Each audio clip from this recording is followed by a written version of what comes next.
औज़ुबिल्लाहिमिनश्शैतानिर्रजीम बिस्मिल्लाहिर्रहमानिर्रहीम। अस्सलाम वालेकुम एवरीवन, क्या हाल चाल है आप सबके।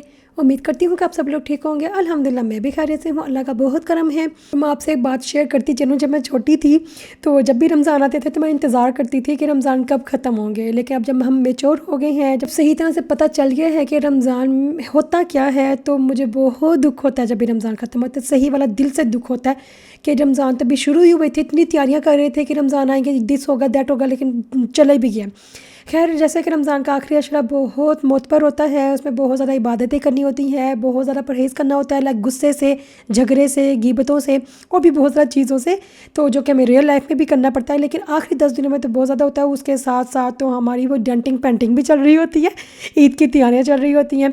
तो इसी तरह से मैं भी अपने चेहरे का हाल अहवाल बेहतर करने के लिए ये लेज़र का ट्रीटमेंट के लिए आई थी। तो मुझे मेरे ससुराल में जाना है ईद मनाने के लिए पेरिस में। जैसे कि मैं आपको बताती चलूँ, जिन्होंने मुझे भी ज्वाइन किया है, तो पेरिस में मैं अकेली होती हूँ क्योंकि मेरे हस्बैंड का काम यहाँ पे है, मेरे बच्चों का स्कूल यहाँ पे है। मेरा जो पूरा ससुराल है माशाल्लाह से भरा पड़ा, वो फ्रांस के दूसरे शहर में रहते हैं।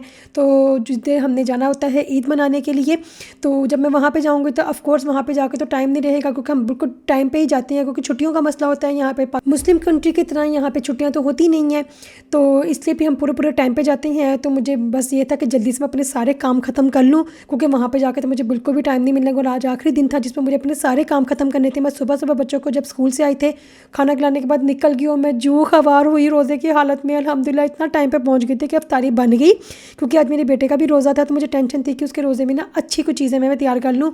तो मैं बहुत ज़्यादा थक गई। ठीक है, जो चीज़ें मुझे करवानी थी अल्हम्दुलिल्लाह मेरी हो गई।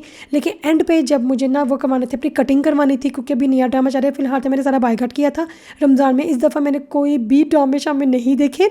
तो लेकिन ना मुझे इतना पता कि सजल अली का ड्रामा है, मुझे मेरी फेवरेट है वो, तो मैंने उस तरह की कटिंग करवानी थी। और मैं जूँ यहाँ पे ख़वार होने लगी, ऊपर से इतना अच्छा मौसम था आज, इतनी कड़कती धूप थी, मैंने ना सन ब्लॉक क्रीम भी नहीं लगाई हुई थी और मैं धूप थी, मैं ना जलती जा रही थी, ऊपर से लेज़र भी करवाया हुआ था। बड़ी मुश्किल से मैंने कटिंग करवानी थी, मेरे ना कहीं पे भी जगह नहीं मिल रही थी। कोफो कहते हैं बाल कटिंग करवाने वाली जगह को, लाइक जहाँ पे जो बार्बर का सालोन होता है उसको कहते हैं। तो मैं एक पे गई तो वो कहते कि मैं तो पूरे दिन बुक हूँ, तो मैं तो अपॉइंटमेंट के बगैर ले लेती हूँ, लेकिन आज तक मैं बिल्कुल बुक हूँ। फिर मैं दूसरी जगह पे गई, ये पूरी बंद था। लास्ट टाइम मैंने इधर से कटिंग करवाई थी, बहुत अच्छी हुई थी, तो ना ये पूरी बंद ही, पता नहीं क्यों बंद किया हुआ था उसने। फिर मैं तीसरी जगह पे गई, यहाँ पे जो कोई कोरियन लड़का बैठा हुआ था, मैं कहा यहाँ पे कोई लड़की नहीं है, तो कहता नहीं मैं अकेला ही हूँ। तो ना फिर मैंने कहा मैं क्या इससे करवाऊंगी। फिर मैं चौथी वाली जगह पे गई, अल्हम्दुलिल्लाह इसने ले लिया मुझे, लेकिन चीनी मीनी ले तो लिया, बड़ी अच्छी थी बेचारी, लेकिन इतनी टिल्ली थी इतना मैंने इतना टाइम वेस्ट कर लिया, इतना टाइम वेस्ट किया, मुझे लगता है 2 से ढाई घंटे मुझे इधर ही लग गए थे। बहुत अच्छी तरह से उसने किया था, लेकिन मेरे टर्न आने में और फिर मुझे डील में करने में उसने मेरा बहुत टाइम ले लिया। लेकिन ठीक है, अल्हम्दुलिल्लाह से एंड पे मेरा इतना अच्छा काम किया कि मैं बहुत खुश हो गई थी। तो इसके बाद फिर मुझे घर जाना था, घर जाकर मुझे सारी तैयारी भी करनी थी, पैकिंग वगैरह भी करनी थी, क्योंकि मुझे मेरे ससुराल जाना था। सबसे इंपॉर्टेंट तो मैं बताती चलूँ कि अभी तक अगर आपने मेरी वो वीडियो नहीं देखी जहाँ पे मैंने अपने पूरी बिल्डिंग वालों को, जहाँ पे मुस्लिम का जो ना रहते थे, उनको मैंने अफ्तारी भेजी थी, तो जो मेरी प्लेट्स गई थी ना, मुझे बहुत अच्छा लगता है जब मेरी कहीं जगह पर प्लेट्स आई तो वहाँ पर ना भरी हुई वापस आई। इतनी अच्छी फीलिंग आती है ना जब भर की प्लेटें वापस आती हैं। तो मेरी ना प्लेटें वापस आने लग गई। ये ऊपर वाली मेरे ना अल्जेरियन रहती है, उन्होंने हमें मिठाई भेजी थी, और साथ वाले घर में चेचेनी रहते हैं, उन्होंने हमें ये केक भेजा था, जैसे मैंने आपको पहले भी शेयर किया है। वो बहुत प्रोफेशनल केक है, वेडिंग केक बनाती है। तो ना पाटिसिए वाली, मतलब जो बेकरी वाली है ना, उसको फ्रेंच में पाटिसिए वाले कहते हैं, तो ना वो बहुत मज़े के केक बनाते हैं। उसमें ये ना स्ट्रॉबेरी और चॉकलेट का केक भेजा था। ये मैं बच्चों के कपड़े निकाल के यहाँ पे खिलाड़ डाल के बैठ गई हुई थी कि इस तरह से, क्योंकि जो ना कपड़े पैक करना भी मुश्किल नहीं है। बच्चों के ना जो सेट बनाने होते हैं ना, ये पैंट है, ये शर्ट है, ये ट्राउज़र है, तो वो बहुत मुझे मुश्किल काम होता है। यहाँ पे यूनिफॉर्म नहीं होती थी स्कूल की दुनिया में। मुझे ना सबसे हैवी वाला जो काम है ना डेली बेसिस पे, ये लगता है कि बच्चों के कपड़े निकालनी है, उनको मैचिंग करनी है, तो दिस एंड दैट। पर से जब हमने एक शहर से दूसरे शहर जाना होता है किसी शादी के लिए या ईद के लिए ना, तो मुझे एक चीज़ का बहुत ख्याल रखना पड़ता है कि कोई चीज़ मिस ना हो जाए। तो अब जब कभी मेरे से कोई मिस हो जाती है वो मुझे बहुत दुख होता है। और एक बार तो ऐसा हुआ था, मेरा पूरा पाउच था जिसमें मेरा मेकअप का पाउच था, वो पूरा का पूरा मैं भूल गई। और आप लोगों को पता होगा कि जिनका जो मेकअप होता है ना, लाइक उनका अपने ही मेकअप पे हाथ बैठा होता है, वो दूसरे तीसरे का नहीं यूज़ कर सकते ना, क्योंकि मुझे पता है कि मेरी बेस किस तरह की है, मैंने किस तरह से मस्कारा यूज़ करना है, तो दिस एंड दैट। मैंने ना मेरा पूरा का पूरा पाउच भूल गई थी। पर उसके बाद मुझे इतनी नसीहत हो गई हुई है कि कुछ भी हो जाए मुझे एटलीस्ट मेरा पाउच नहीं भूलना।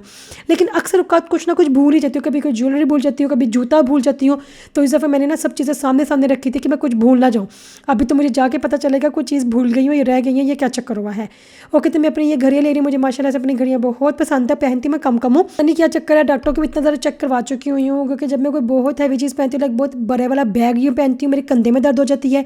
तो जब कभी मैं बहुत ना घड़ी हैवी पहनती हूँ तो मेरे हाथ में दर्द शुरू हो जाती है। इसलिए भी मैं बहुत कम पहनती हूँ। मैं अंगूठियाँ भी नहीं पहनती, रिंग्स भी नहीं पहनती कि मेरी ना फिंगर्स में ना दर्द होना शुरू, क्योंकि स्वेल हो जाती हैं।